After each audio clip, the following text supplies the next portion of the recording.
সত্যের একটা শক্তি আছে, যে যত ষড়যন্ত্র করুক সত্য বেরিয়ে আসবে। আর একটা কথা আপনাদেরকে বলবো, যারা এইসব কথা বলেন বা বুঝেন বা চিন্তা করেন, কোনো ঘটনা বিচ্ছিন্ন কোনো ঘটনা নয়, এর পিছনে একটি ইতিহাস থাকে। ইতিহাস থেকে যদি আপনি চিন্তা করেন আমরা ইতিহাস ভুলে যাই, তাহলে বুঝতে পারবেন কোথায় কীভাবে হয়েছে। যেটা আমি বললাম বারংবার, আমি একটা কথা বলে আসছি, এই সংস্কারটি শুধু নির্বাচনের সংস্কার নয়। নির্বাচন ব্যবস্থা, ভালো নির্বাচন ব্যবস্থা অনেক সময় আমরা আন্দোলন করে পেয়েছিলাম। আমরা যখন 15ই ফেব্রুয়ারি 1996 সালে একটি একদলীয় নির্বাচন হওয়ার অবস্থা হয়েছিল, সেটাকে মানুষে বর্জন করেছিল। তারপরে আবার কেয়ারটেকার গভর্নমেন্ট হয়েছে এবং সেখানে একটা সুষ্ঠু নির্বাচন হয়েছিল 96। আবার এসে 2001-এ সুষ্ঠু নির্বাচন হয়েছিল কেয়ারটেকারের আমলে, কিন্তু আবার এসে 2008-এ সুষ্ঠু নির্বাচন হয়েছিল। কিন্তু সুষ্ঠু নির্বাচনের পরে সঠিক অর্থে কি আমরা সুষ্ঠু রাজনীতি পেয়েছি? কেন পাইনি? এটা কি খালি শুধু জাতীয় পার্টির কারণে?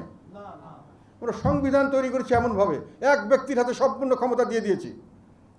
এক ব্যক্তি, উনি শুধু নির্বাহী প্রধান নয়, উনি পার্লামেন্টের প্রধান, উনি বিচার বিভাগের 99 ভাগ ওনার, সমস্ত প্রতিষ্ঠানকে উনি নিজের ইচ্ছা মতো গড়ে তুলতে পারেন, নিজের ইচ্ছা মতো চালাতে পারেন। সেই অবস্থায় লর্ড এটনের একটা কথা আমি বারংবার উল্লেখ করতে চাই। এটা ঐতিহাসিক ইতিহাসবিদ, একজন রাজনীতিবিদ, উনি একটা বিখ্যাত উক্তি যারা সারা বিশ্বে এখন বিভিন্ন জায়গায় একটা উক্তির জন্য তাকে স্মরণ করে মানুষ। কি বলেছিলেন? Power tends to corrupt, absolute power corrupts absolutely. Power, ক্ষমতা পেলে মানুষের দুর্নীতির দিকে যেতে পারে, যাওয়ার সম্ভাবনা থাকে। আর অ্যাবসলিউট পাওয়ার দিলে নিশ্চিতভাবে সে সম্পূর্ণভাবে দুর্নীতিগ্রস্ত হবে। আমরা সম্পূর্ণভাবে দুর্নীতিগ্রস্ত করে আমরা একটা সংবিধান তৈরি করেছি এবং সেই সংবিধানকে আরও ক্ষমতা বাড়ানোর জন্য বারংবার পরিবর্তন করেছি। কে করেছে? একে আওয়ামী লীগ করেছে? সব দল মিলে করেছে। সেই ক্ষমতা দিয়ে যে সংবিধান, আপনি আজকের সুষ্ঠু নির্বাচন দিয়ে যাকেই বসাবেন সে দানব হতে বাধ্য। এটা ইতিহাসের সত্য, চরমতম সত্য কথা। Power tends to corrupt, absolute power corrupts absolutely. এটা ঐতিহাসিক সত্য হিসাবে সারা পৃথিবীতে গ্রহণ করা হয়েছে। কাজে আপনি এই ধরনের দিয়ে, যখন আপনি 2008 সালে দিয়েছেন সার্বকভাবে, আওয়ামী লীগ তো দানব হয়েছি। তবে আওয়ামী লীগ না হলে আরেকজন হলে যে দানব হতো না, এই গ্যারান্টি আপনারা দিতে পারবেন? এখন যে কেউ হয় দানব হবে না, গ্যারান্টি দিতে পারবেন? তো আমি চাই যে সুষ্ঠু নির্বাচনে শেষ নয়, আমরা সুষ্ঠু একটি শাসন ব্যবস্থা চাই, একটি সংস্কার চাই, আমরা শাসন ব্যবস্থার সংস্কার চাই আমরা। এবং নির্বাচনের আগেই সুষ্ঠুভাবে নির্বাচনের পরিবেশ চাই, যেখানে দলীয়করণ থাকবে না। আপনারা কি দলীয়করণ এখন দেখছেন? নিশ্চয়ই দলীয়করণ দেখবেন, কেননা আমাদের দেশে দুটি বড় দল দলীয়করণের মাধ্যমে সমস্ত প্রতিষ্ঠানকে নিজের কুক্ষিগত করেছিল। একটি দল চলে যাওয়ার সঙ্গে সঙ্গে আরেকটি দল এসে সেই জায়গাটা অবস্থান নিচ্ছে। এখন আওয়ামী লীগ চলে যাওয়ার পরে আরেকজন এসে সেখানে অবস্থান নিয়ে ফেলছে। কাজে এই দলীয়করণ কি বন্ধ হয়েছে?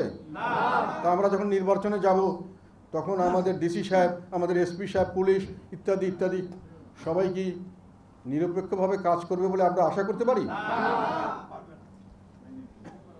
তাহলে আমরা কি করতে হবে?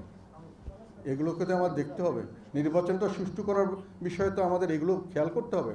বিচার বিভাগ সম্পূর্ণভাবে দলীয়করণ মুক্ত হতে পেরেছে? পেরেছে একটা দিকে, মানে এক দল চলে গেলে আরেক দল, এক দলীয়করণ থেকে আরেক দলীয়করণে আমরা ট্রান্সফার হয়েছি কিনা এটার বিষয়ে সংশয় হয় না? অনেক মামলা হচ্ছে, লক্ষ লক্ষ হাজার হাজার মামলা। তো এইসব কথার জন্য আমি বলতে চাই যে এগুলো জিনিস ঠিক করতে হবে। সংবিধানের ব্যাপারে আরেকটি ব্যাপারে অনেকে অনেক প্রশ্ন করছেন। আমি একটা কথা পরিষ্কার বলতে চাই, সংবিধান পরিবর্তন করতে হবে। সংবিধান যেটা আছে সেটাকে পরিবর্তন করা যাবে যদি পঞ্চদশ সংশোধনীকে বাতিল করা হয়। পঞ্চদশ সংশোধনীতে এমন অনেক জিনিস আছে যেটা সংবিধানের 1/3 কোনো সময় পরিবর্তন করা যাবে না।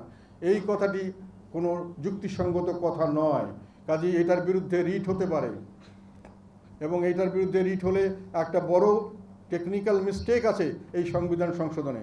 সেটা আমি আইনজ্ঞ না, তবে বলছি, সেটা হলো যে তখন নিয়ম ছিল সংবিধান সংশোধন করার পরে এটাকে গণভোটে দিতে হবে।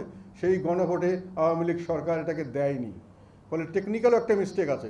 এটা যদি কেউ রিড করে, আমার ধারণা হয়তো মহামান্য বিজ্ঞ আদালত এটাকে মঞ্জুর করবেন। তাহলে যদি